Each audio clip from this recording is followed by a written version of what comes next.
हैं, लेकिन परम विजय श्री कृष्ण संकीर्तन की ही है। क्यों है? क्योंकि ऐसे फल देता है जो दुनिया में कोई नहीं दे सकता। कौन से ऐसे फल हैं? ये 7 फल हैं। चित्त रूपी दर्पण का मार्जन करता है जो कोई साबुन पानी नहीं कर सकता संसार का। भव महादावाग्नि से निर्वाण करता है जो संसार की कोई बरसात निर्वाण नहीं कर सकती। संसार की जंगल की आग को संसार की बरसात खत्म कर सकती है, लेकिन हम लोगों के हृदयों की आग जो जंगल की आग से भी भयानक है, जो दिखाई नहीं देती लेकिन जलती भयानक रूप से है, निरंतर जलती अनादि काल से चली आ रही है, उसका निर्माण ये संकीर्तन की बरसात के द्वारा ही हो सकता है। श्रेय कैरव चंद्रिका वितरण में ये कल्याण के पुष्पों को खिलाने वाला जो संसार में कोई नहीं खिला सकता। संसार में देवी-देवता भी हमारा कल्याण नहीं कर सकते, क्योंकि वो अपने स्वार्थ हेतु अपनी पूजा की सामग्री हमसे ले लेते हैं और हमें संसार की विषय वस्तुओं को शीघ्र प्रदान कर देते हैं, जो वास्तव में हमारे कल्याण की वस्तु नहीं है, लेकिन हम उसे प्रेय को श्रेय समझ करके ग्रहण कर लेते हैं, सोचते हैं हमारा कल्याण हो गया। कल्याण केवल श्री कृष्ण संकीर्तन दे सकता है और कोई दुनिया में नहीं दे सकता। विद्या वधु जीवनम, ये विद्या रूपी वधु का जीवन बन करके सदैव विद्या को संभाल करके जीवन धारण करने के लिए शक्ति देता रहता है, जिससे हमारे चित्त की विद्या कभी नष्ट नहीं होती। अन्यथा बिना संकीर्तन के हमारी चित्त की विद्या का हरण हो जाता है, चाहे हम कितने भी विद्वान क्यों न सही। जैसे ही भाग गीता में भगवान कह रहे हैं कि उसकी विद्या का हरण हो जाता है, उसके ज्ञान का अपहरण हो जाता है। लेकिन अगर श्री कृष्ण संकीर्तन है तो हमारी विद्या का कोई बाल भी बांका नहीं कर सकता। ये श्री कृष्ण संकीर्तन ही हमारी विद्या को शाश्वत रूप से हमारे हृदय में आसीन रखता है। आनंद रूपी समुद्र को हमें प्रदान करता है, इसमें भी पूर्ण अमृत का आस्वादन कराता है और हमारी समस्त आत्म तत्व को, जिसमें हमारी आँखें हैं, नाक है, कान है अर्थात समस्त इंद्रियाँ, मन, बुद्धि, अहंकार, हमारा शरीर, हमारे सगे-संबंधी सबको ये कृष्णमय बना देता है। ये 7 फलों को देने वाला ये श्री कृष्ण संकीर्तन, इसके कारण इसकी परम विजय हो। दूसरे श्लोक के द्वारा बताया कि सर्वश्रेष्ठ साधन होते हुए सर्वसुलभ है, क्योंकि इसमें भगवान ने अपने नाम की शक्तियों को अर्पित कर दिया है और इसमें देश काल आदि का कोई नियम नहीं है। लेकिन मेरा ही ऐसी अहेतु की कृपा को स्वीकार करने के लिए इस नाम में अनुराग नहीं हो पाया, क्योंकि मैं अपराध कर बैठता हूँ और इससे मेरा दुर्दैव उत्पन्न हो जाता है। इसको उन्होंने बताया, नाम नामकारी बहुधा निज सर्वशक्ति, तत्रर्पिता नियमित स्मरणेन काल, एतादृशी तव कृपा भगवन् ममापि दुर्दैवमीदृश महाजनिनानुरागः, मेरा अनुराग नहीं हो पाया। अर्थात ऐसा सस्ता ये हरिनाम उपलब्ध है। तीसरा, इसकी कीमत तो कुछ न कुछ चुकानी पड़ेगी। ऐसा भी नहीं कि इसकी कोई कीमत ना हो। कोई कीमत ना हो तो फिर प्रकट काल में और अप्रकट काल का अंतर क्या रह जाएगा? भगवान ने प्रकट काल में तो कोई कीमत नहीं रखी। अप्रकट काल में थोड़ी-सी भावना की कीमत रखी कि हम अपने भाव को ऐसा शुद्ध करके इस हरिनाम को ग्रहण करें और ये हरिनाम की कृपा से ही होगा। हरिनाम की कृपा से कैसे होगा? जो हरिनाम के कृपा पात्र भगवान के भक्त लोग हैं, उनके निर्देशन में रहते हुए जब हम भक्ति करेंगे, तो हमारे अंदर ऐसा भाव उदय होगा और उस भाव के द्वारा फिर हम भक्ति को सही रूप से स्वीकार कर पाएँगे। वो भाव उदय कैसे होगा? तृणादपि सुनिचेन तरोरपि सहिष्णुना, सिर्फ 2 चीज़ें होनी चाहिए, तृण से भी अधिक विनम्रता और दया। स्वयं विनम्रता और मत्सरता रहित दया, जैसे ईर्ष्या रहित एक वृक्ष दया करता है, ऐसी दया। ऐसा तब कर पाएँगे जब हम स्वयं अमानी होंगे, दूसरों को मान देंगे। अमानिना मान देन, कीर्तनीय सदा हरि। तो ही हम सदा हरि कीर्तन कर पाएँगे, अन्यथा हम कीर्तन सदा नहीं कर पाएँगे। अथवा सदा हरि कीर्तन करते हुए भी हम कीर्तन का कोई फल नहीं प्राप्त कर पाएँगे। कीर्तन का फल चाहिए जो कृष्ण प्रेम है, तो हमें हर हालत में ऐसी भावना का विकास करना होगा।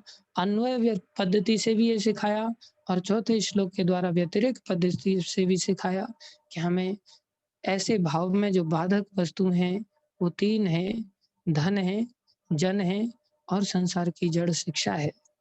इसलिए उन्होंने बताया, न धनम न जनम न सुंदरीं कवितां वा जगदीश कामये, मम जन्मनि जन्मनीश्वरे भवतान भक्ते रहे तो की तोई। हे प्रभु, मुझे इनमें से कुछ भी नहीं चाहिए, न धन चाहिए, न जन चाहिए, न सुंदरीम कविताम अर्थात संसार की भौतिक शिक्षा चाहिए। लोग भौतिक शिक्षा के पीछे ऐसे पागल रहते हैं, चाहे उनको एबीसीडी कुछ आए नहीं, लेकिन सर्टिफिकेट उनके पास अलग-अलग डिग्रियों के होने चाहिए। ऐसे मैंने बहुत सारे लोगों को देखा है, सिर्फ सर्टिफिकेट इकट्ठे करते चले जाते हैं।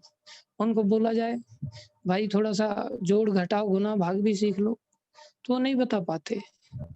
लेकिन उनको बोला जाए बीए का फॉर्म भरना है, तो बीए का फॉर्म भरने के लिए एकदम लालायित रहते हैं।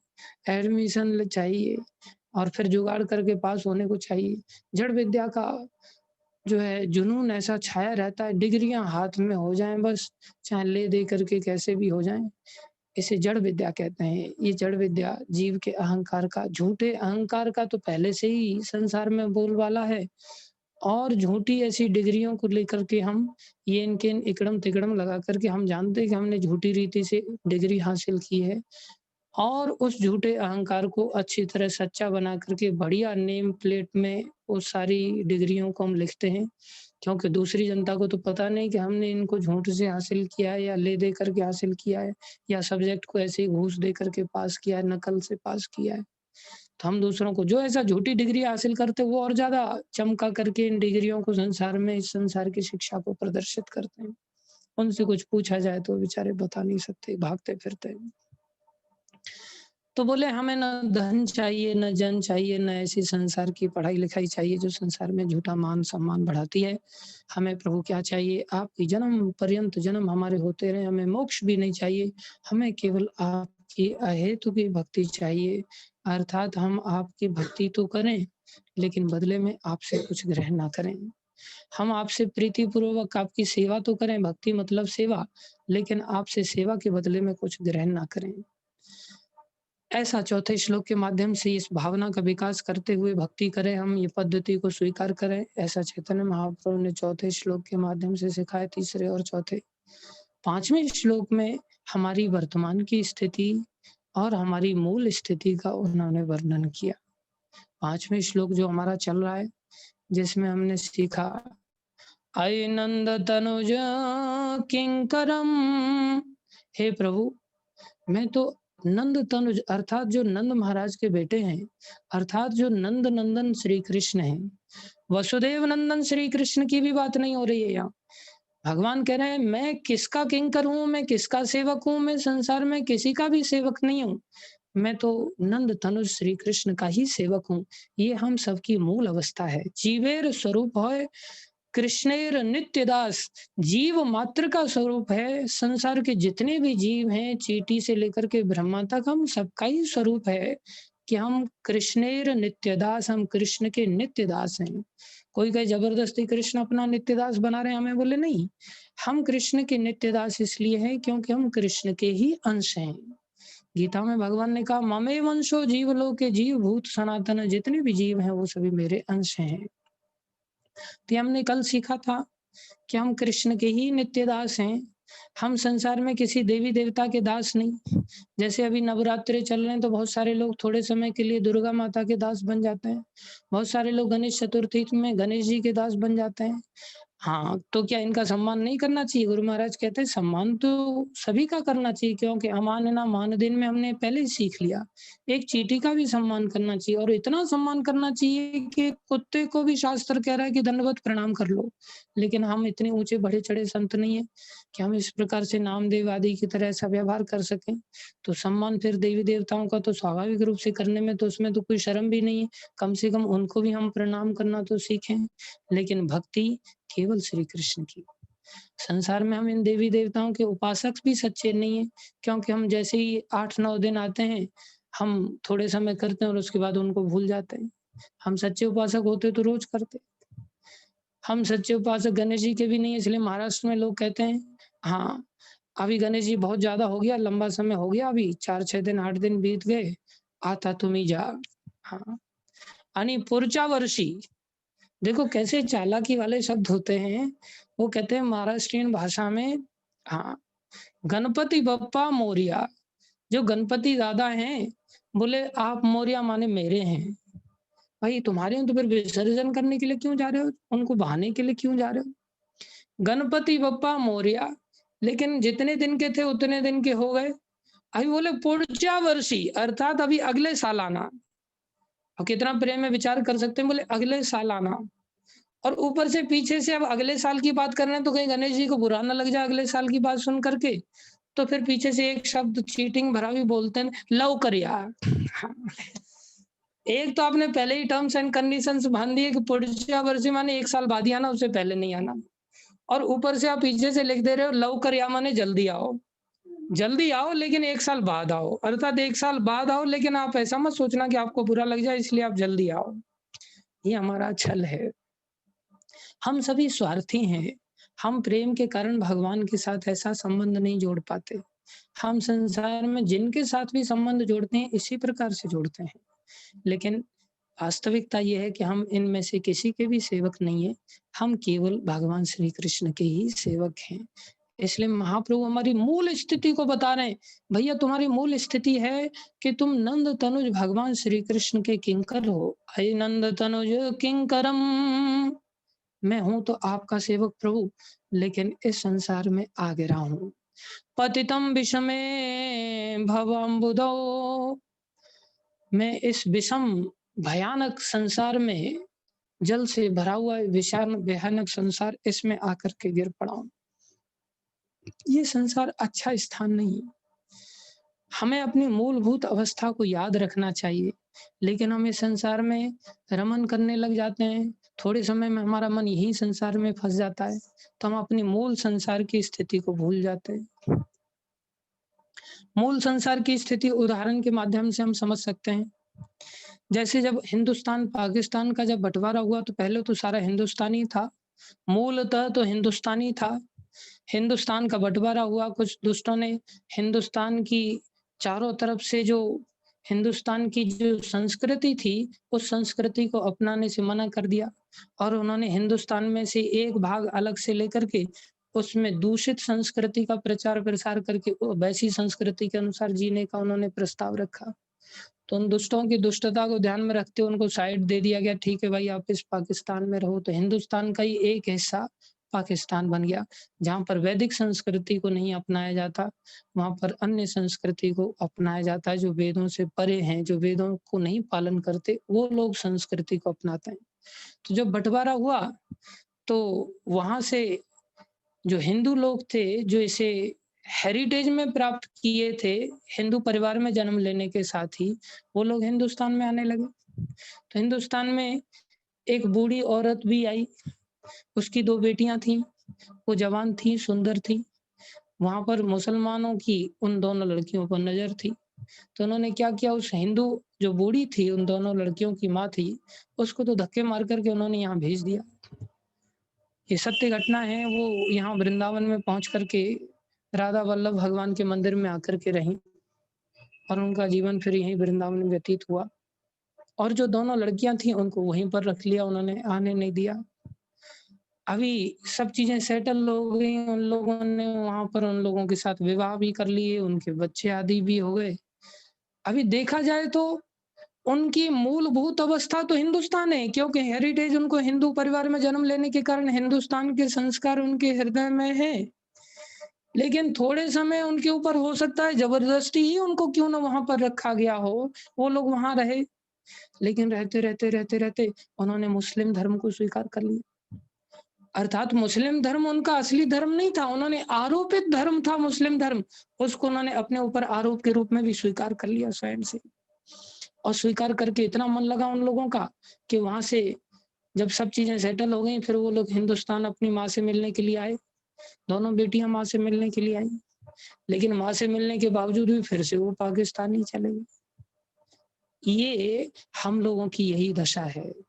हम लोग मूलतः भगवान के सेवक हैं, लेकिन भगवान की सेवा को छोड़ करके किसी परिस्थितिवश मान लो बँटवारा हो गया, कुछ हो गया, जिस परिस्थितिवश हम इस संसार में गिर पड़े, लेकिन यहाँ संसार के संसारी तथाकथित लोग, उनके संसर्ग में आकर के हमने अपना धर्म भुला दिया, भगवान की सेवा के धर्म को भुला दिया और यहाँ पर अन्यों की सेवा के धर्म को हमने स्वीकार कर लिया। जिसको कि चपल सुख लब लागरे, थोड़े से सुख के लिए हम उसमें बिक गए, हम रमन करने लगे, हमने अपना मन लगा लिया इस संसार में। जिसको कि हाँ, गोविंद दास बड़े सुंदर शब्दों में व्यक्त करते हैं। ये गंदे मन की दशा को व्यक्त कर रहे हैं, जिसको महाप्रभु हमें दया करके समझा रहे हैं।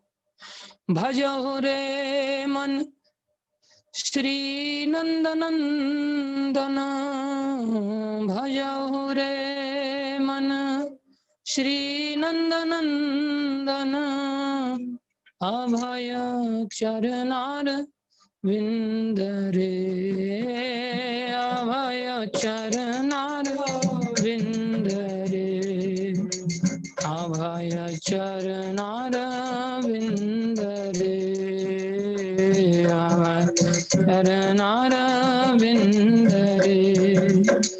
दुर्लभ मानव जन्म सत्संगे, दुर्लभ मानव जन्म सत्संगे, तरहु हे भव सिंधु रे, तरहु हे भव सिंधु रे, तरहु हे भव सिंधु रे, तरहु हे भव सिंधु रे। बंटवारे के समय में तो वो लड़कियां आना चाहती थी, लेकिन उनको आने नहीं दिया गया। लेकिन जब बाद में आने की उनको अनुमति मिल गई, परिस्थितियां अनुकूल हो गई, तब आकर के उन्हें वापस तो नहीं जाना चाहिए था, लेकिन उनका रमन वहां पर हो गया, मन रमन करने लग गया, तो यहाँ आकर के भी वापस चले।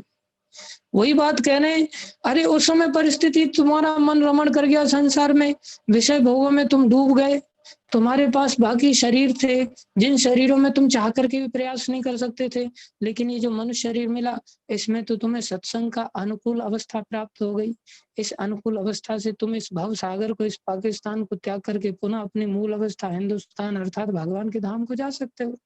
लेकिन हम भक्तों की संगति पाकर के भी पुनः अपने ही रस में लौट जाते हैं और संसार में फिर उन्हीं परिस्थितियों को हमेशा के लिए पैदा कर लेते हैं, स्वयं मरते हैं, दूसरों को मारते हैं अपने कारण।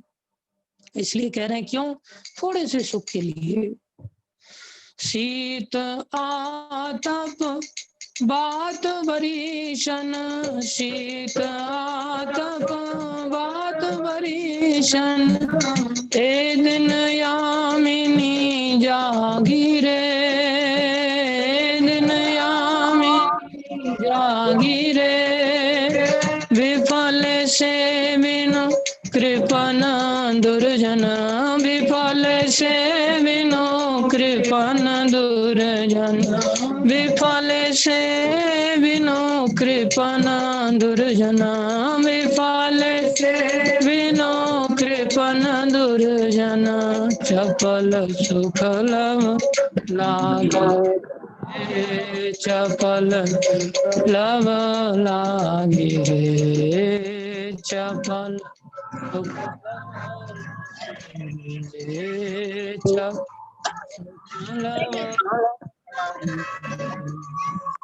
विफल सेविन कृपन दुर्जन।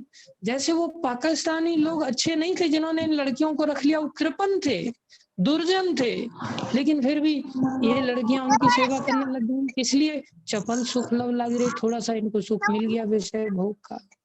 ऐसे ही संसार में जितने भी रिश्ते नाते हैं, हम सभी इनकी सेवा करने में अपने जीवन को व्यतीत करते हैं, भक्तों को छोड़ देते हैं, भगवान को छोड़ देते हैं, क्योंकि हम अपनी मूल अवस्था को अनभिज्ञ होकर के ही ऐसा करते हैं, थोड़े से सुख की चाहत, चपल सुख लब लागे रे।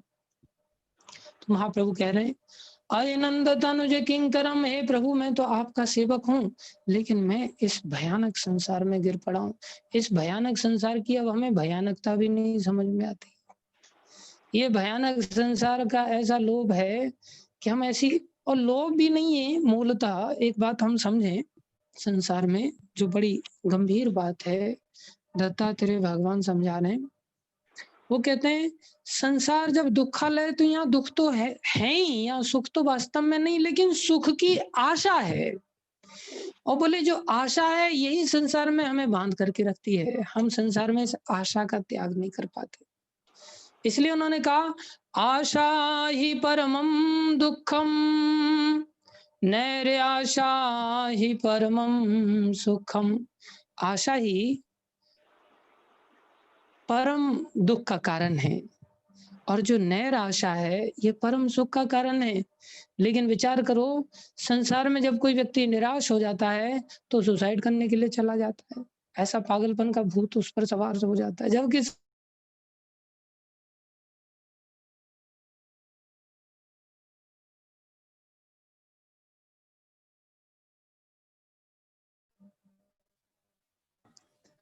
संसार सत्यानंद की वो यदि प्लीज वास्तविक अनम्यूट कर स्थिति दीजिए। पता ओके। चल जाए और उससे निराश हो जाए तो उसको भक्तों का संग लेना चाहिए। लेकिन हम भक्तों का संग के बारे में कोई जानकारी रखते नहीं। हमें भक्तों से भक्ति की समझ प्राप्त करने की इच्छा ही नहीं होती। हमको भक्तों की कोई किरण ही कहीं नहीं दिखाई देती। इसलिए संसार की आशा जैसे ही रुकती हुई नजर आती है, तुरंत हम आत्महत्या करने के शिकार हो जाते हैं। इतने फ्रस्ट्रेटेड हो जाते, सोचते हैं अब मर ही जाते हैं, अब कुछ नहीं संसार में।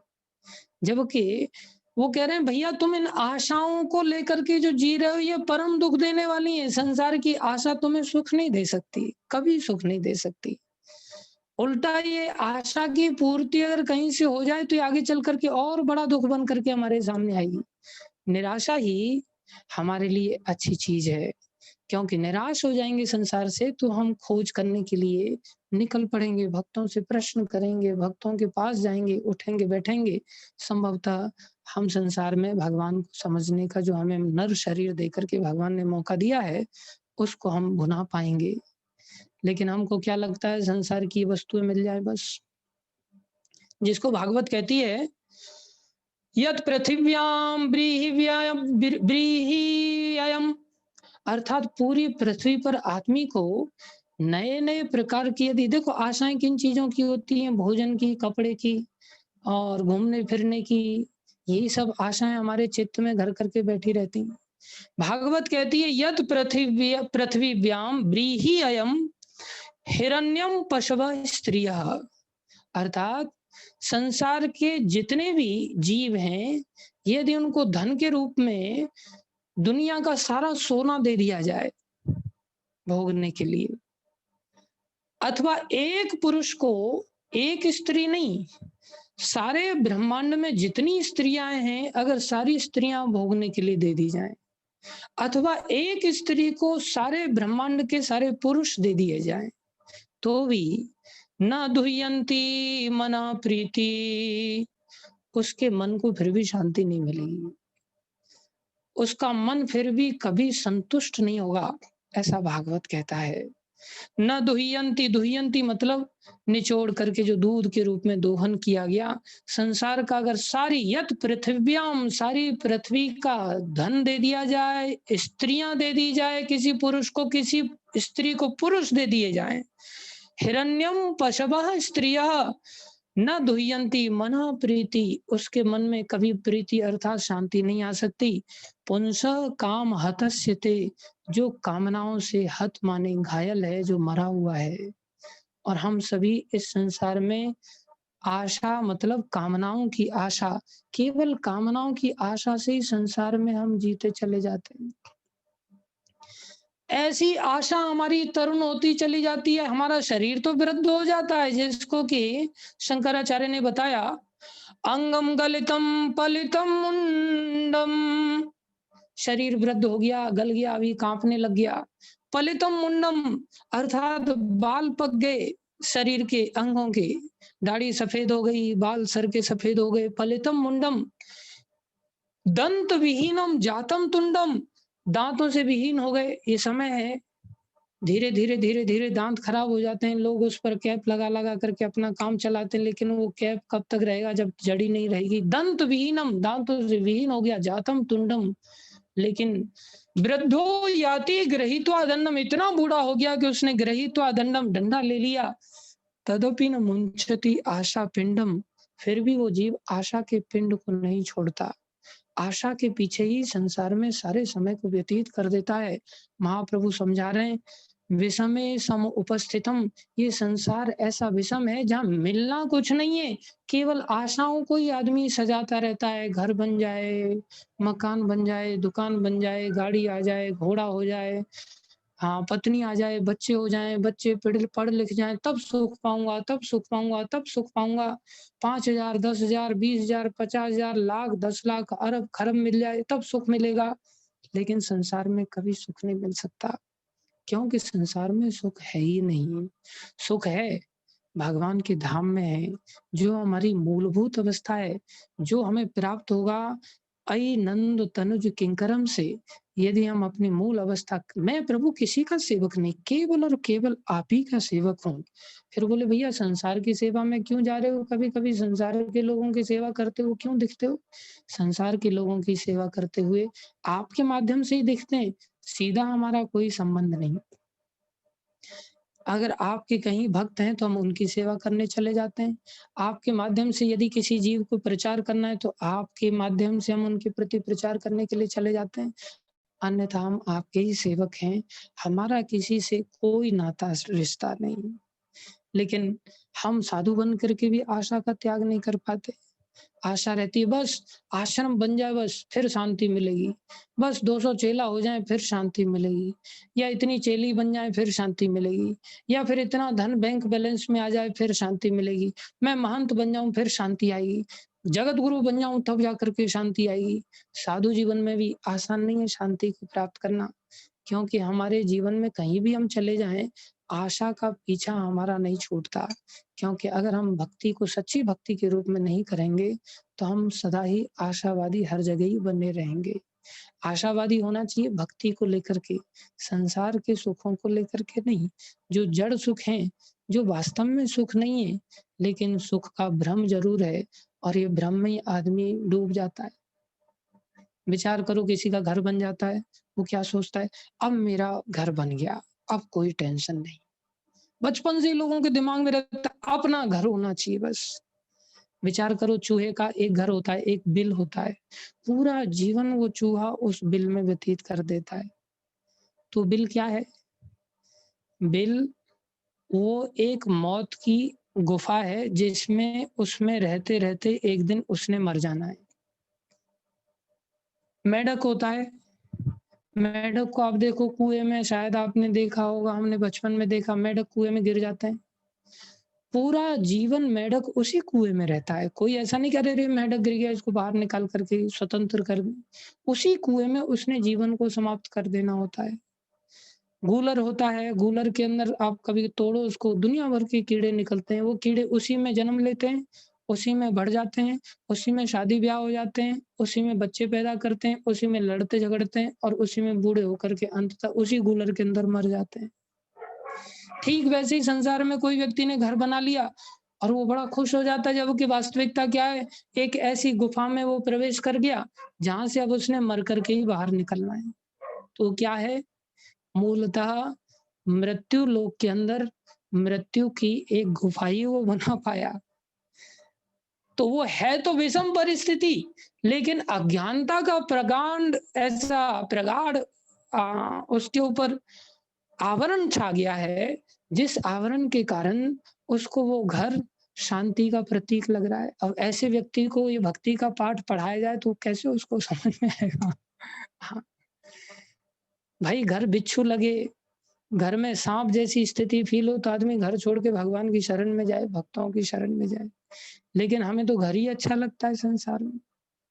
जिसको कहते हैं घर बसे, घर में वैराग कहाँ, मोह ममता में चित्त पागे है पे पागे है पे पागे है। वास्तव में तो घर बसने पर मोह ममता बढ़ जाती है और मोह ममता ऐसी प्रवेश कर जाती है, जैसे गुलाब जामुन के अंदर पानी का जो चाशनी का जो पानी होता है, वो एक-एक कण-कण में पहुँच जाता है। ऐसे ही घर बसे घर में बैराग कहाँ, मोह ममता में चित्त पागे है पे पागे है पे पागे है। जैसे गुलाब जामुन पक जाता है रस से, ऐसे ही चित्त हमारा मोह ममता से संसार में पक जाता है। हम भगवान के आश्रय में जब तक नहीं जाएँगे, जब तक हम इस संसार को विषम परिस्थिति के रूप में नहीं देखेंगे, हम इस संसार से नहीं निकल पाएँगे। मान लो किसी को संसार बहुत अच्छा भी लगता है, उसके बारे में भी शास्त्र ये कहते हैं भैया अच्छा भी लग रहा है तो ये एक प्याऊ की तरह है। भागवत कह रहा है जिसमें थोड़ी देर के लिए सब लोग मिल गए, थोड़ी देर बाद सब लोग हमेशा के लिए बिछुड़ जाएँगे। तो इनमें ऐसी मोह ममता क्यों जोड़ने का? जैसे महाभारत में घटना घटी, 18 अक्षौहिणी सेनाओं का वध हुआ। 18 अक्षौहिणी मतलब समझ लो 64 करोड़ लोग मारे गए। अभी अज़रबैजान, आर्मेनिया में युद्ध चल रहा है, 50-60 हज़ार लोग मारे गए, ये भी युद्ध काफ़ी बड़ा लग रहा है। पहले भी विश्व युद्ध आदि हुए, उसमें 10-10, 20-20, 50 लाख लोग मारे गए ज़्यादा से ज़्यादा, लेकिन 64 करोड़ आज तक कहीं नहीं मारे गए। महाभारत के युद्ध में 64 करोड़ लोगों की जान गई और हमारी भारतीय संस्कृति से, क्योंकि उस समय सब जगह हिंदू धर्म ही फैला हुआ था, वैदिक संस्कृति थी, तो वैदिक संस्कृति में श्राद्ध दिया जाता है। अर्थात परिवारीजन अपने पूर्वजों को, उनके संबंधियों को जल अर्पण करते हैं, उनको तर्पण कहा जाता है। उनकी तृप्ति हेतु बोले वो जहाँ पर भी हैं, उनको शरीर मिला है अथवा प्रेत शरीर में है, वो जहाँ पर भी हमारी ओर से गए, हमारा संबंध होने के कारण हम उनको श्राद्ध तर्पण करेंगे। तो श्राद्ध तर्पण से क्या होता है? जब कोई व्यक्ति श्रद्धा के साथ भगवान का प्रसाद जब उनको अर्पण करता है, तो जिस रूप में भी जहाँ भी होते हैं, उनको उसी रूप में, उनके भोजन के रूप में वो वस्तु उनको उस जगह पे प्राप्त हो जाती है, अवश्य प्राप्त होती है।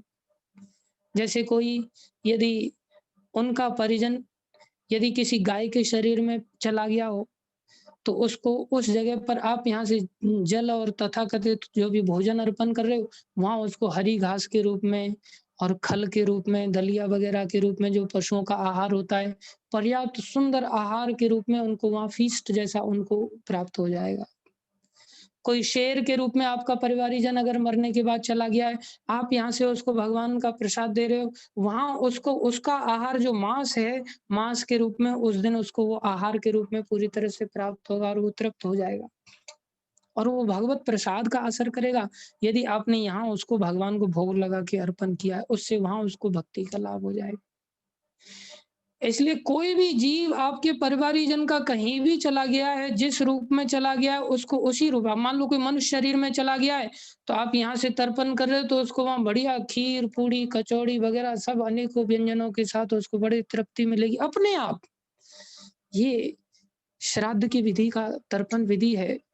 तो जब इतने सारे लोग मरे, जिसमें किसी का भाई गया, किसी का पति गया, हाँ, किसी का पिता गया, ऐसे अनेकों सगे-संबंधी लोगों के जब नष्ट हुए, तो सब लोग गंगा किनारे गंगा जी का जल से उनको तर्पण करने के लिए आए। जब वो वहाँ तर्पण करने के लिए आए, तो वहाँ वेद व्यास जी पहुँच गए। वेद व्यास जी ने ऐसी अद्भुत कृपा किया उन सबके ऊपर, बोले, "आप चिंता मत करो, जितने भी आप सबके सगे-संबंधी हैं, वो सब के सब आज यहाँ उपस्थित होंगे।" और उस समय गंगा साधारण नहीं थी, गंगा, यमुना सारी नदियाँ विशाल होती थी समुद्र की तरह।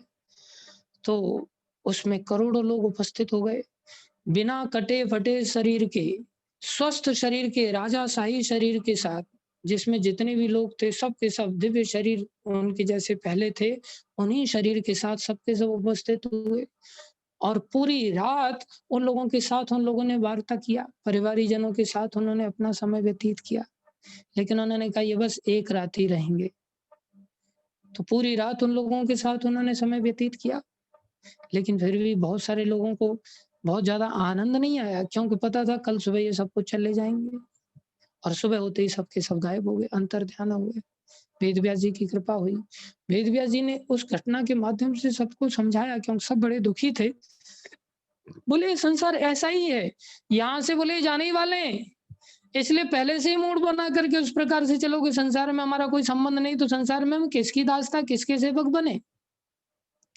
क्योंकि संसार में कोई 1 दिन रहा या 10 दिन रहा या 10 साल रहा या 20 साल रहा, 50 साल रहा, लेकिन जाने वाला तो है ही। जब जाने वाला ही हमेशा के लिए, तो फिर उससे क्यों रिश्ता नाता जोड़ने का, जब वो उसने नष्ट ही होना है।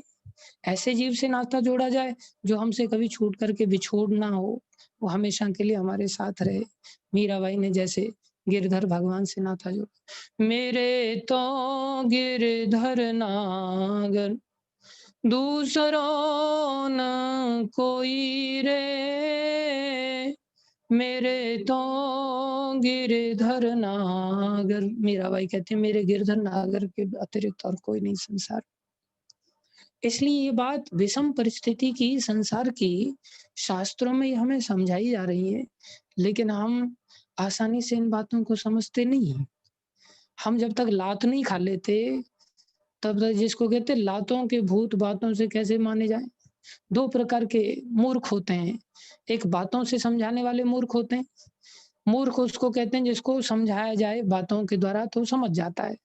लेकिन एक होता है मूढ़ मतलब मूर्ख, और एक होता है विमूढ़ मतलब विशेष मूर्ख, जिसको गीता में कहते हैं विमूढ़ आत्मा। विमूढ़ माने विशेष मूढ़ उसको कहते हैं जो बातों से नहीं समझते, लातों से समझते हैं। तो संसार में हम सभी बहुत सारे जीव ऐसे हैं जो आसानी से नहीं समझते जब तक कि उनको लात नहीं पड़ती। ऐसे ही एक व्यक्ति थे जो बड़े फेमस हुए आगे चल कर के, राजा भर्तहरि। भर्तहरि राजा बड़े महान राजा हुए। उन्होंने एक शतक लिखा जिसको नीति शतक कहते हैं कि राजा को किस प्रकार से शासन करना चाहिए, और उनका नीति शतक काफ़ी फेमस हुआ। अब राजा थे, राजनीति करना जानते हैं, तो दूसरों के लिए उन्होंने नीति शतक लिख दिया। लेकिन राजा लोगों के पास रानियाँ भी होती हैं, धन भी होता है, तो भोगी भी होते हैं। तो भोगी होने के कारण उन्होंने फिर श्रृंगार शतक भी लिखा कि किस प्रकार से संसार में जो है ऐसा अच्छी तरह से भोग भोगा जाए जिससे कि और अधिक आनंद आए, और अधिक आनंद आए। बहुत सारे लोग मदिरा पान आदि करते हैं, उससे कहते हैं बोले जीवन रंगीन हो जाता है। ये सब ऐसी संसार में भोग की कलाएँ हैं जो शास्त्रों के द्वारा प्रमाणित नहीं है, लेकिन संसार के लोग धूर्तवाद में फँस करके इस प्रकार की एक धारणा को विकसित करते हैं। तो इन्होंने तो एक श्रृंगार शतक भी लिखा, क्योंकि इनकी रानी बड़ी सुंदर थी और ये रानी से बहुत प्रेम करते थे। लेकिन इनको भी एक दिन मुँह की खानी पड़ी संसार की वास्तविकता के रूप में, क्योंकि राजा हो या रंक हो, संसार तो किसी को छोड़ता नहीं। जो ध्रुव सत्य है वो तो सबके सामने आ ही जाता है एक दिन। तो ये जो राजा भर्तरी थे, इनके ऊपर कैसे कृपा हुई, भगवान बहुत विशेष कृपा करते हैं कई बार। साधु जन बड़ी कृपा करते हैं, लेकिन साधु जन अलग-अलग लोगों के ऊपर अलग-अलग तौर तरीके से कृपा करते हैं। तो इनकी दशा को देख कर के इनके ऊपर दया करने हेतु एक संत पधारे और इनके राज दरबार में आकर के वो संत कहते हैं, "राजन, ये आपके लिए एक अमृत फल है, आप इसको खा लो। तो ये अमृत फल ऐसा है कि आप सदा जवान रहोगे, आपको कोई रोग वगैरह नहीं लगेगा और आप एक प्रकार से अमर हो जाओगे, लंबा जीवन जियोगे आप। पूरा जीवन आप शासन काल करते रहना, आप धर्मात्मा राजा हो, ये अमृत फल है, आप इसको खा लो।" लेकिन संसार में लोग कहते तो हैं कि हम आपसे बहुत प्रेम करते हैं, लेकिन प्रेम का वास्तविक अर्थ होता है, आप जैसे प्रेम करते हो, उसके प्रति आप सेवा का भाव रखते हो, उसके लिए सेवा करना चाहते हो, अपने को बलिदान करते हुए। तो राजा भर्तहरि अपनी पत्नी से प्रेम करते थे, रानी से प्रेम करते थे, तो उन्होंने क्या सोचा कि अरे! ये अमृत फल वास्तव में संसार में ये प्रेम भी नहीं है, प्रेम तो ये संसार में प्रेम का विकृत रूप है जिसको काम कहते हैं। प्रेम आदमी किसी व्यक्ति से नहीं कर रहा है, प्रेम वास्तव में भोग से कर रहा है इस संसार में, जिसको प्रेम का नाम दिया गया है। तो रानी से प्रेम किसी व्यक्ति होने के कारण नहीं कर रहे हैं, रानी एक उनकी भोग वस्तु है, उस भोग वस्तु के रूप में उनसे वो प्रेम कर रहे हैं। ये संसार का वास्तविक स्वरूप है, ये बात हमें समझनी होगी। क्योंकि काम में और प्रेम में बहुत अंतर है। जिसको कहते हैं कृष्ण इंद्रिय वांछा हेतु प्रेम, तो प्रबल प्रेम शब्द केवल कृष्ण की इंद्रियों के लिए जब हम काम करते हैं, कृष्ण की सेवा के लिए काम करते हैं तो प्रेम कहलाता है। और निज इंद्रिय वांछा हेतु काम, तो प्रबल जब अपने सुख के लिए काम करते हैं किसी दूसरे को मोहरा बना करके, वो काम कहलाता है। लेकिन संसार में वो प्रेम जैसा दिखाई देता है। कामेर प्रेमेर बहुत अंतर, काम और प्रेम में ये बहुत अंतर है। प्रेम शब्द केवल कृष्ण के लिए लागू हो सकता है, बाकी संसार में नहीं। तो इनका प्रेम तो नहीं था, लेकिन अपने भोग की वस्तु है वो, खुद भोग भोगते हैं वहाँ से, इसलिए उन वस्तु से इनको प्रेम है। तो इनको क्या लगा, हाँ, ये अमृत फल मैं अपनी रानी को देता हूँ। तो रानी को ले जा कर के दिया। रानी कहती है, "आपने खुद क्यों नहीं खाया? आप मेरे को क्यों दे रहे हैं?" "अरे! मैं तुम्हारे साथ ही तो भोग करता हूँ, तुमसे ही तो मुझे आनंद मिलता है। तुम अगर जवान बनी रहोगी, तो मैं लंबे समय तक तुमसे आनंद पाता रहूँगा, इसलिए तुम खाओ, मैं नहीं खाता।" तो रानी ने इसे स्वीकार कर लिया, लेकिन संसार की वास्तविकता तो बड़ी अलग होती है। रानी ने इनको ऐसा कह दिया, "ठीक है, मैं इसको खा लूँगी।" लेकिन रानी का प्रेम राजा से नहीं था। रानी का प्रेम उसके एक मंत्री से था। मंत्री एक बड़ा सुंदर था। रात्रि में कभी-कभी वो मिलने के लिए आता था। तो रानी ने क्या किया, उस अमृत फल को ले जाकर के मंत्री को, ये अमृत फल है, आप इसको खा लो। बोले ये कहाँ से मिला? बोले मेरे को राजा को दिया, राजा ने मेरे को खाने के लिए दिया, लेकिन मैंने नहीं खाया, मैं आपसे प्रेम करती हूँ, आप खा लो। बोले नहीं आप खाओ। बोले नहीं आप खाओगे तो आप जवान बने रहोगे, और जब आप लंबे समय तक जवान बने रहोगे तो मैं आपका भोग करती हूँ। क्योंकि पुरुष स्त्री के प्रति भोग की वृत्ति रखता है, स्त्री पुरुष के प्रति भोग की वृत्ति रखती है। पुरुष भोगते समय स्वयं भोक्ता का अनुभव करता है, लेकिन स्त्री भी भोगते समय वो भी भोक्ता का अनुभव करती है। इसलिए वो भोक्ता बन करके वो चाह रही है कि मेरी भोग वस्तु तो ये मंत्री है, इसलिए मंत्री खाए इसको तो मेरे को लाभ मिलेगा। तो उसने मंत्री को दे दिया। लेकिन दूसरी ओर मंत्री भी अपनी इस रानी से प्रेम नहीं करता। मंत्री एक दूसरी वेश्या से प्रेम करता है, जो केवल ना सुंदर ही थी, बल्कि वो गायन में भी निपुण थी, बजाने में भी निपुण थी। रानी थी, ये सुंदर तो थी, लेकिन गाना बजाना इसको आता नहीं था। गाना बजाना भी आकर्षित करता है। तो वेश्या बड़ी सुंदर थी, उसको गीत गाना आता था, नाचना आता था, बजाना आता था। तो ये मंत्री बजाय रानी की ओर आकर्षित होने के, ये ज्यादा आकर्षित वेश्या की ओर था। तो ये वेश्या को ले जाकर के इसने फल दिया, तुम इसको खा लो, ये अमृत फल है। तो ये वेश्या सोचती मैं क्यों खाऊं, आप ही खा लेते। बोले नहीं नहीं, तुम्हारा शरीर जवान बना रहेगा तो मैं ही आनंद पाऊंगा, इसलिए तुम लंबे समय तक रहोगी, तुम इसको खा लो। तो वेश्या के मन में बड़ी ग्लानि आई, मैं तो वेश्या हूँ, मेरे जीवन में बड़े सारे पाप कर्म हुए हैं, और मैं अगर और लंबा जीवन मिल जाएगा तो और पाप कर्म होंगे। राजा जो है ये धर्मात्मा है, ये फल राजा के लिए ही होना चाहिए। और वेश्या ले जाकर के उस फल को राजा भर्तृहरि को जाकर के देती है दरबार में, और एकांत में कहती मुझे एकांत में आपसे कुछ बात करनी है। राजा कहता कहो। बोले ये अमृत फल है महाराज, आप इसको खा लो। और जैसे ही राजा ने सुना तो दिखाओ। बोले अमृत फल कौन सा है? देखा तो समझ गया ये तो वही अमृत फल है जो मैंने दिया था। तो राजा ने बोला कि अच्छा ऐसे जवान हो जाते हैं? बोले हाँ। तो तुम क्यों नहीं खाते? बोले मैं इसलिए नहीं खाती कि मैं खा लूँगी तो मेरे से तो और पापी होंगे आगे चल कर के। आप तो कम से कम धर्म फैलाओगे संसार में, आप राजा हो। तो राजा समझ गया। तो राजा ने पूछा रीज़न तो प्रॉपर है, लेकिन ये बताओ तुम्हारे पास ये आया कहाँ से? तो घबरा गई एकदम से। बोले मैं राजा हूँ, मृत्यु दंड दे सकता हूँ। अगर ज़िंदा रहना चाहती हो तो बताओ कहाँ से आया? बोले आपके मंत्री ने दिया। मंत्री को तुरंत बुलाया गया, तलवार उसके गले पे लगा दी गई। बोले ये अमृत फल तूने दिया था ना वेश्या को? बोले हाँ, तेरे पास कहाँ से आया? मैं राजा हूँ, अभी मृत्यु दंड दूँगा, जिंदा रहना चाहते हो तो सत्य बताओ। बोले महाराज मारोगे तो नहीं? बोले नहीं मारूँगा, सच कह दोगे तो। बोले कहाँ से आया? बोले आपकी रानी ने दिया। इतना सुनते ही महाराज भर्तहरि का उस रानी के प्रति जो प्रेम था, जिसके कारण उन्होंने श्रृंगार शतक लिखा था, फिर उन्होंने जिसकी तुलना रानी के मुख की वो चंद्रमा के साथ करते थे, उन्होंने फिर उसकी तुलना को विपरीत कर दिया। ऐसा लात पड़ा, लेकिन ये सब कुछ हुआ उस संत की कृपा से जिन्होंने एक फल दिया। ये संसार की ऐसी वास्तविकता है। फिर उन्होंने गाया, वो कहते हैं उन्होंने बड़े सारे सुंदर श्लोक लिखे। बोले मुखम श्लेष्मांगारम तथापि शशांकेन तुलितम। बोले ये मुंह तो खकार और थूक का बोले गढ़ा था, लेकिन मैं इसकी मुख की तुलना तथापि शशांकेन तुलितम, मैं तो इस मुंह की तुलना चंद्रमा के साथ करता था। मैं कैसा गधा था। बोले उसके मुंह से तो लार, थूक, खकार, नाक वगैरह ये सब ढींड वगैरह निकलती थी नाक से, मुंह से, लेकिन मेरी मति कैसी मारी गई थी, मैं उसकी तुलना करने चला था तुलितम शशांकेन। लेकिन ऐसे ही संसार में बोले मैं जिस स्त्री के स्तनों की तुलना एक सोने के घड़े की तरह करता था, आज मुझे पता चला स्तनौ मास ग्रंथिम कनक कलशौ इति उपमितौ।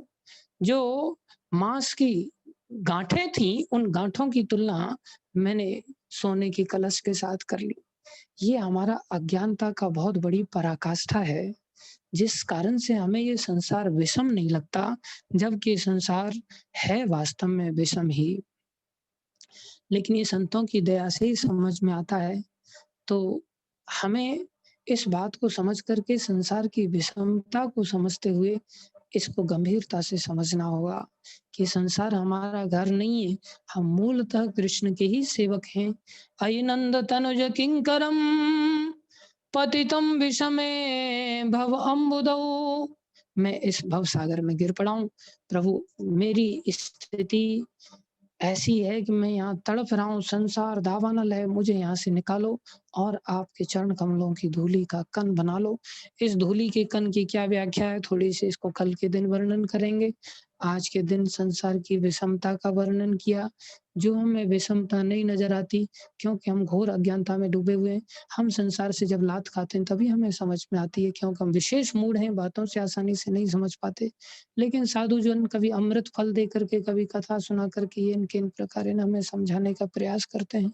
हमें समझना चाहिए और इस शिक्षा को लेने के बाद ही हम अपने मूल स्वरूप को समझने के बाद ही इस संसार से निकलने का मन बनाएँगे और भगवान के सेवक पद को पाने का मन बनाएँगे, जिसके बीच में हमें भक्ति का अवलंबन करना होगा। क्योंकि संसार से निकलने के लिए और भगवान के धाम की प्राप्ति के लिए एकमात्र अवलंबन है, सहारा है, तो वो है भक्ति। इसलिए हमें भक्ति तभी स्वीकार कर पाएँगे जब हम संसार की वास्तविकता को समझेंगे, बीभत्सता को समझेंगे और भगवान के धाम की दिव्यता को समझेंगे। तब हमारा यहाँ से वैराग्य होगा और भगवान के धाम के प्रति अनुराग होगा। ये मूल स्थिति भगवान इस एक श्लोक के माध्यम से समझा रहे हैं। अर्थात मूल स्थिति हमारा भगवान का धाम है और वर्तमान स्थिति हमारा ये संसार है। हमने इस संसार की स्थिति को भी समझना होगा और भगवान के धाम की मूल स्थिति को भी समझना होगा। अनुभव से समझना होगा तो ही हम आगे बढ़ पाएँगे। धन्यवाद आप सभी भक्तों का धैर्यपूर्वक श्रवण करने के लिए। किन्हीं का कोई प्रश्न हो तो पूछ सकते हैं। हरे कृष्णा, दंडवत बहुत-बहुत सभी भक्तों को धन्यवाद। हरे Krishna. Yes, please. If anybody has any question, then we can discuss or we will end Krishna, here. किसी का कोई प्रश्न है तो पूछ सकते हैं, हाथ ऊपर कर सकते हैं। You can raise your hand on Zoom.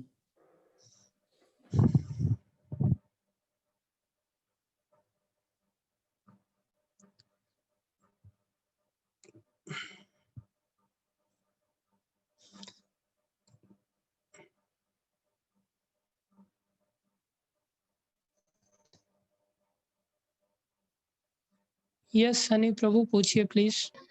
Yes, Sunny bro. हरे कृष्णा प्रभु जी, हरे कृष्णा। जैसे ये मतलब शास्त्रम के 8 श्लोक जो हैं जी।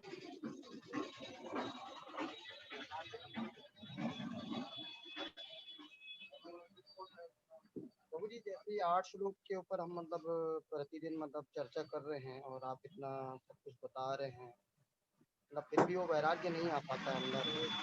मन मतलब जैसे आप बता रहे हैं कि मतलब एक उम्मीद रहती है, मिलेगा मिलेगा ये मिलेगा, माया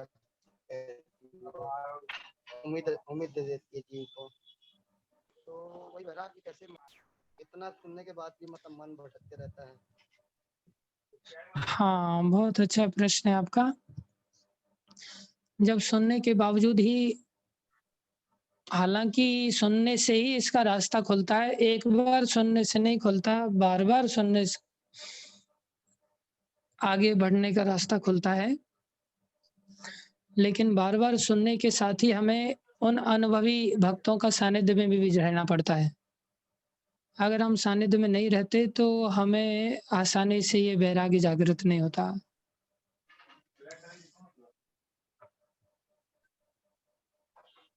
जी प्रभु। प्रभु जी, सफलता मिल तो अगर रही है पर ऐसा सुनना मतलब जितना हमारा हो रहा है, जी जी उसके साथ उसको क्रिया में भी लाएँ, भजन करें और भजन करने के साथ-साथ हम और भक्तों का सानिध्य करें। सुनने से हम अब जैसे जिज्ञासा जागृत हो रही है, ऐसे ही और आगे बढ़ने के लिए हम रास्ते ढूंढेंगे तो और रास्ते स्वीकार करेंगे तो और आगे बढ़ेंगे। आज सुन रहे हैं तो जिज्ञासा तो जागृत हो रही है, अगर आज सुनेंगे नहीं तो जिज्ञासा कहाँ से जागृत होगी। जी प्रभु जी, सही बात। इसलिए हम रास्ते पर हैं, जिज्ञासा जागृत होगी तो और अच्छा हम प्रयास कर पाएंगे। जी प्रभु जी। हरे कृष्ण। हरे कृष्ण प्रभु जी, धन्यवाद प्रभु। हरि बोल।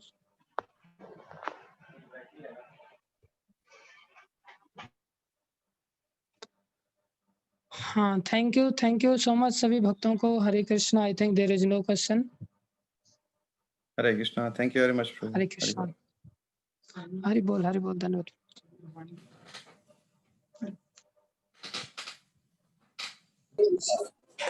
हरे कृष्णा प्रभु जी, दंडवत प्रणाम। कृष्णा प्रभु धन्यवाद। हरे कृष्णा प्रभु, दंडवत प्रणाम। हरे कृष्णा प्रभु धन्यवाद। हरे बोल।